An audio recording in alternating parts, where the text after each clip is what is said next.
In aviation, especially in high altitude flying, confidence is often seen as a strength. And to be fair, confidence is important. It helps you take action, trust your training, and avoid hesitation. But over the years, one thing becomes very clear. Confidence alone is never what keeps you safe at high altitude. High altitude environments reduce margins quietly. They don't announce it, and they don't care how confident you feel. What actually protects you in these environments is discipline. Discipline in planning, discipline in decision making, and discipline in respecting limits, even when things appear comfortable.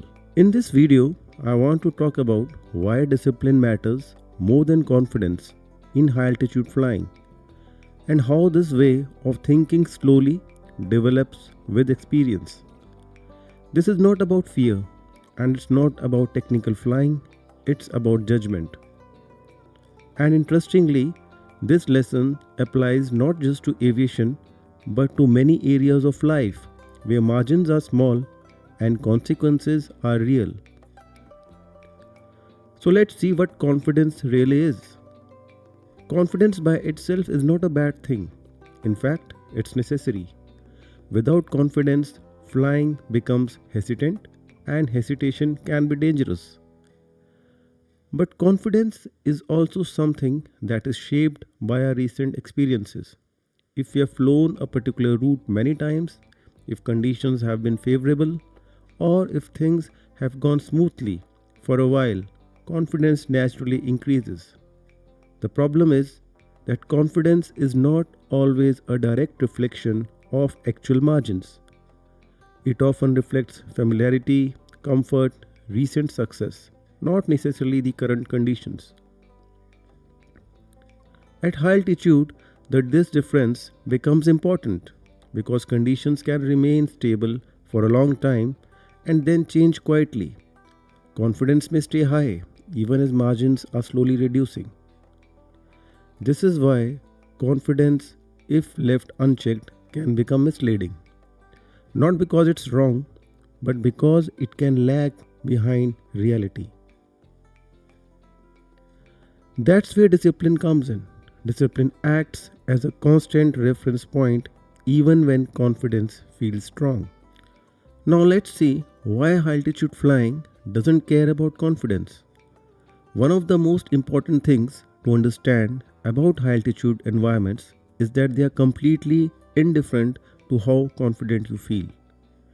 At high altitude, margins are naturally smaller, power availability is limited, weather can change quietly, terrain reduces the options, and recovery time is often very short. What makes this challenging is that these changes don't always feel dramatic. Conditions can appear stable, the aircraft may feel normal, everything may seem under control. But while confidence is based on perception, altitude is governed by physics and environment, and those don't respond to perception. This is why confidence can sometimes become dangerous at high altitude, not because it's wrong, but because it does not automatically adjust when margins begin to reduce. The environment doesn't give warnings in the way we expect. There is rarely a single moment where things suddenly feel unsafe. Instead, options quietly narrow. And once options are gone, confidence becomes irrelevant. This is where disciplined decision making matters. Discipline forces you to think ahead, not based on how things feel now, but on what could realistically happen next. So, what discipline actually means? When people hear the word discipline, they often think of rigid rules or strict procedures. But in high altitude flying, discipline means something slightly different.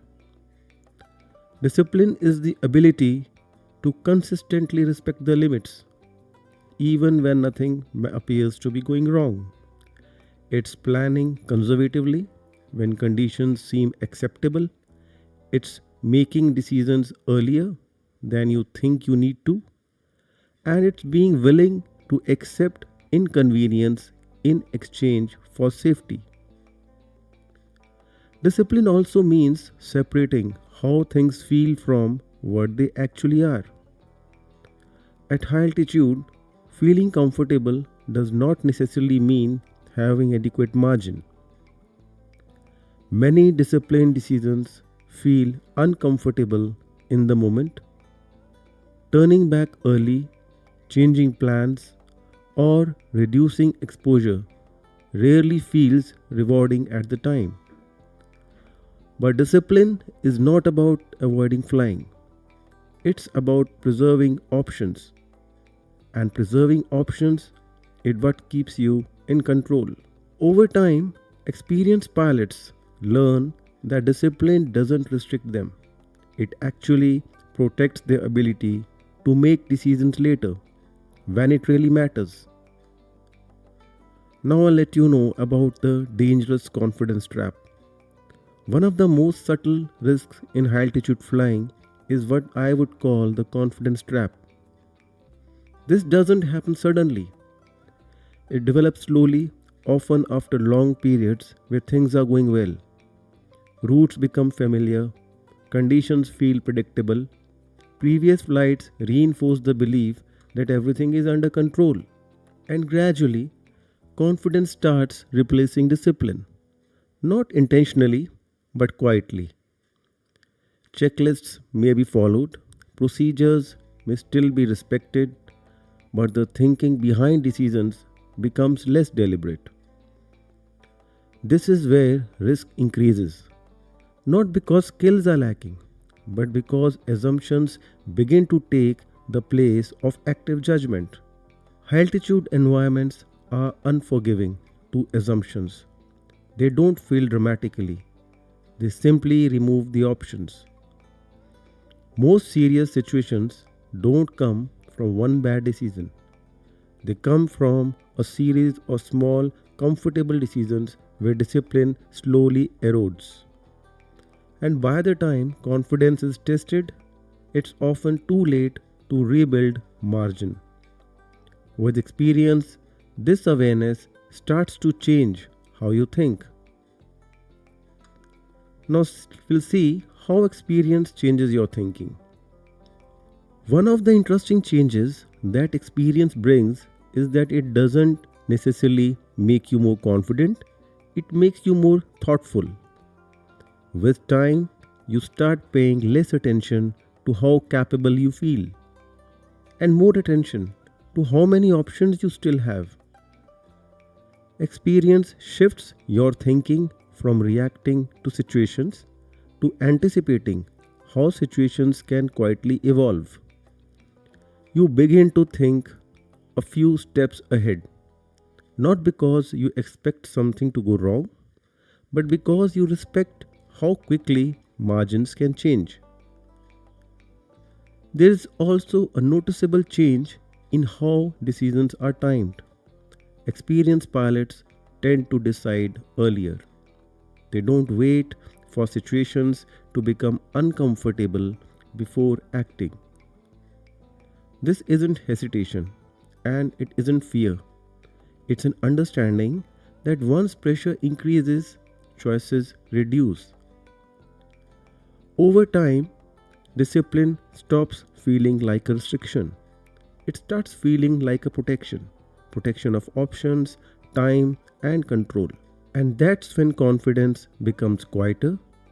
It's no longer something you rely on, it's something that exists in the background, supported by disciplined thinking. Now, let's see how this helps in life. What's interesting is that this way of thinking isn't unique to aviation. In many areas of life, especially where consequences matter, the same pattern exists. Confidence often comes from familiarity, past success, comfort, while discipline comes from respecting limits and thinking ahead and following the same drills, procedures again and again. In careers, for example, confidence can grow when things seem stable, a role feels secure, progress feels predictable, and over time, people may stop preparing for change because nothing appears urgent. But just like high altitude environments, life rarely gives clear warnings before margins start reducing. Disciplined thinking in life looks very similar. It's planning before pressure appears. It's making decisions early when options still exist. And it's accepting short term discomfort to avoid long term consequences. People who rely on confidence often act late, and people who rely on discipline usually act early. And this applies whether you are making career decisions, financial choices, or long term plans for your family. Just like in flying, discipline in life doesn't remove freedom, it preserves it. High altitude flying has a way of making certain lessons very clear. One of those lessons is that confidence, while important, is never enough on its own. What quietly keeps you safe long before confidence is tested is discipline. Discipline in how you plan, how early you decide, and how honestly you respect limits. Over time, experience shifts the way you think. You stop chasing how capable you feel and start protecting how many options you have. And this applies not just to flying but to many parts of life where margins are small and consequences are real. High altitude flying doesn't reward confidence, it rewards disciplined thinking. That's a lesson worth carrying beyond the cockpit. If this kind of content interests you, please consider subscribing.